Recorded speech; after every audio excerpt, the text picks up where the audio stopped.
Pride and Prejudice, Chapter 10. The day passed much as the day before had done. Mrs. Hurst and Miss Bingley had spent some hours of the morning with the invalid, who continued, though slowly, to mend. And in the evening Elizabeth joined their party in the drawing-room.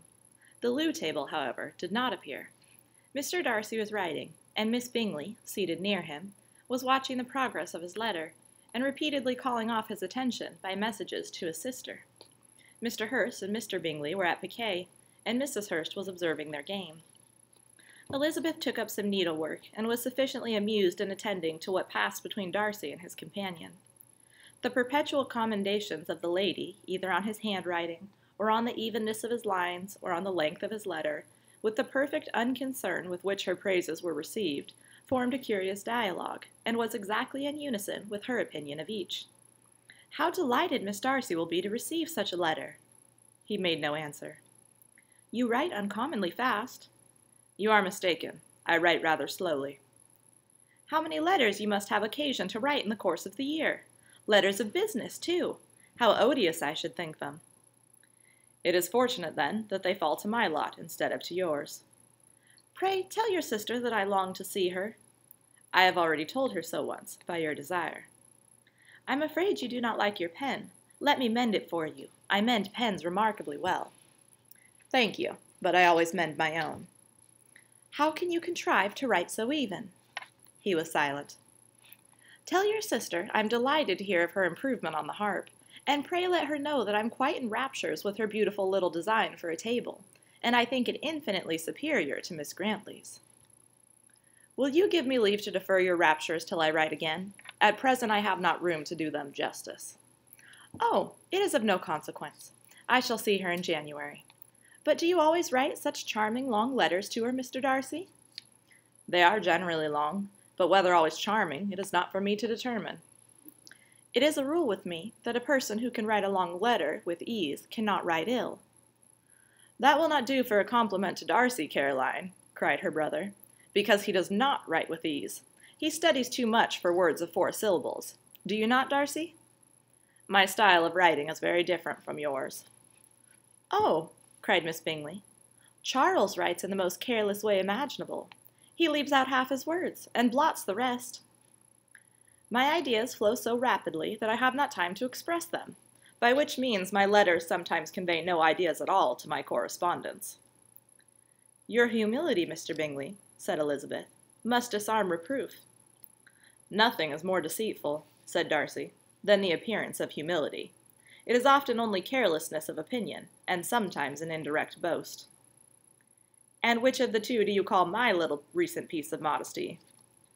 "The indirect boast, for you are really proud of your defects in writing, because you consider them as proceeding from a rapidity of thought and carelessness of execution, which, if not estimable, you think at least highly interesting.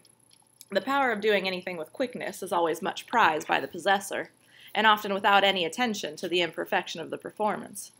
When you told Mrs. Bennet this morning that if you ever resolved on quitting Netherfield you should be gone in 5 minutes, you meant it to be a sort of panegyric of compliment to yourself.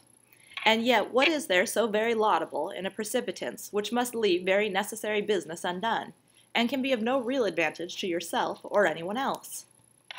"Nay," cried Bingley, "this is too much, to remember at night all the foolish things that were said in the morning. And yet, upon my honor, I believed what I said of myself to be true, and I believe it at this moment. At least, therefore, I did not assume the character of needless precipitance, merely to show off before the ladies." "I dare say you believed it, but I am by no means convinced that you would be gone with such celerity. Your conduct would be quite as dependent on chance as that of any man I know. And if, as you were mounting your horse, a friend were to say, 'Bingley, you had better stay till next week,' you would probably do it. You would probably not go, and, in another word, might stay a month."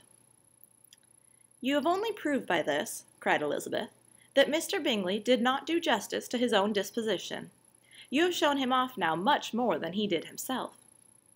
"I am exceedingly gratified," said Bingley, "by your converting what my friend says into a compliment on the sweetness of my temper. But I am afraid you are giving it a turn which that gentleman did by no means intend, for he would certainly think the better of me if under such a circumstance I were to give a flat denial and write off as fast as I could." Would Mr. Darcy then consider the rashness of your original intention as atoned for by your obstinacy in adhering to it? Upon my word, I cannot exactly explain the matter. Darcy must speak for himself. You expect me to count for opinions which you choose to call mine, but which I have never acknowledged.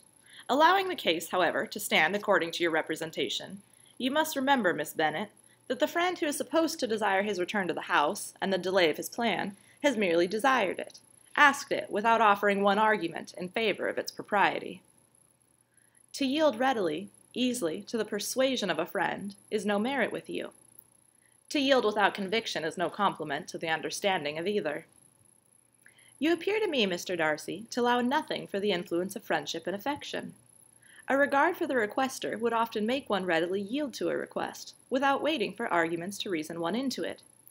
I am not particularly speaking of such a case as you have supposed with Mr. Bingley. We may as well wait, perhaps, till the circumstance occurs, before we discuss the discretion of his behavior thereupon. But in general, and ordinary cases between friend and friend, where one of them is desired by the other to change a resolution of no very great moment, should you think ill of that person for complying with the desire without waiting to be argued into it? Will it not be advisable, before we proceed on this subject, to arrange with rather more precision the degree of importance which is to appertain to this request, as well as the degree of intimacy subsisting between the parties? By all means, cried Bingley. Let us hear all the particulars, not forgetting their comparative height and size, for that will have more weight in the argument, Miss Bennet, than you may be aware of. I assure you that if Darcy were not such a great tall fellow, in comparison with myself, I should not pay him half so much deference. I declare I do not know a more awful object than Darcy, on particular occasions, and in particular places. At his own house especially, and of a Sunday evening, when he has nothing to do. Mr. Darcy smiled, but Elizabeth thought she could perceive that he was rather offended, and therefore checked her laugh. Miss Bingley warmly resented the indignity he had received, in an expostulation with her brother for talking such nonsense. I see your design, Bingley, said his friend. You dislike an argument, and want to silence this. Perhaps I do. Arguments are too much like disputes. If you and Miss Bennet will defer yours till I am out of the room, I shall be very thankful, and then you may say whatever you like of me. What you ask, said Elizabeth, is no sacrifice on my side, and Mr. Darcy had much better finish his letter. Mr. Darcy took her advice, and did finish his letter. When that business was over, he applied to Miss Bingley and Elizabeth for the indulgence of some music. Miss Bingley moved with alacrity to the pianoforte, and after a polite request that Elizabeth would lead the way, which the other as politely and more earnestly negatived, she seated herself. Mrs. Hurst sang with her sister, and while they were thus employed, Elizabeth could not help observing, as she turned over some music books that lay on the instrument, how frequently Mr. Darcy's eyes were fixed on her. She hardly knew how to suppose that she could be an object of admiration to so great a man. And yet that he should look at her because he disliked her was still more strange. She could only imagine, however, at last, that she drew his notice because there was a something about her more wrong and reprehensible, according to his ideas of right, than in any other person present. The supposition did not pain her.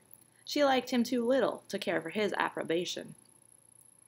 After playing some Italian songs, Miss Bingley varied the charm by a lively Scotch air, and soon afterwards Mr. Darcy, drawing near Elizabeth, said to her, "Do you not feel a great inclination, Miss Bennet, to seize such an opportunity of dancing a reel?" She smiled, but made no answer. He repeated the question, with some surprise at her silence. "Oh," said she, "I heard you before, but I could not immediately determine what to say in reply.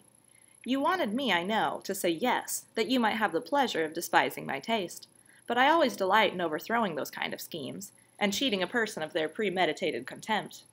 I have therefore made up my mind to tell you that I do not want to dance a reel at all, and now despise me if you dare." "Indeed, I do not dare."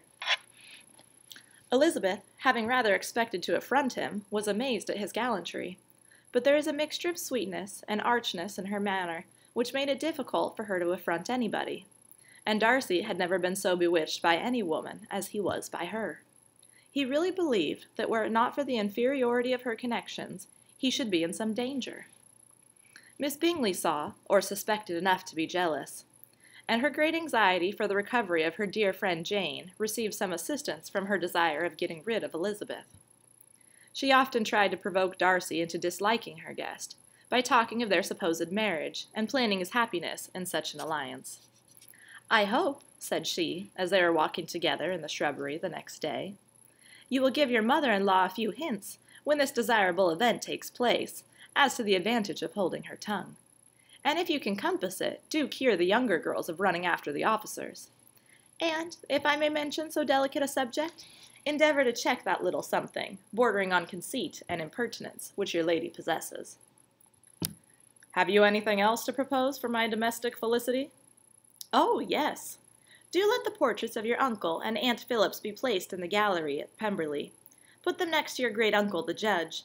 They're in the same profession, you know, only in different lines. As for your Elizabeth's picture, you must not attempt to have it taken, for what painter could do justice to those beautiful eyes?" "It would not be easy indeed to catch their expression, but their color and shape and the eyelashes, so remarkably fine, might be copied." At that moment they were met from another walk by Mrs. Hurst and Elizabeth herself. "I did not know that you intended to walk," said Miss Bingley, in some confusion, lest they had been overheard. "You used us abominably ill," answered Mrs. Hurst, "in running away without telling us that you were coming out." Then, taking the disengaged arm of Mr. Darcy, she left Elizabeth to walk by herself. The path just admitted 3. Mr. Darcy felt the rudeness, and immediately said, "This walk is not wide enough for our party. We had better go into the avenue." But Elizabeth, who had not the least inclination to remain with them, laughingly answered, "No, no, stay where you are. You are charmingly grouped, and appear to uncommon advantage. The picturesque would be spoilt by admitting a fourth. Good-bye." She then ran gaily off, rejoicing as she rambled about, in the hope of being at home again in a day or 2. Jane was already so much recovered as to intend leaving her room for a couple of hours that evening.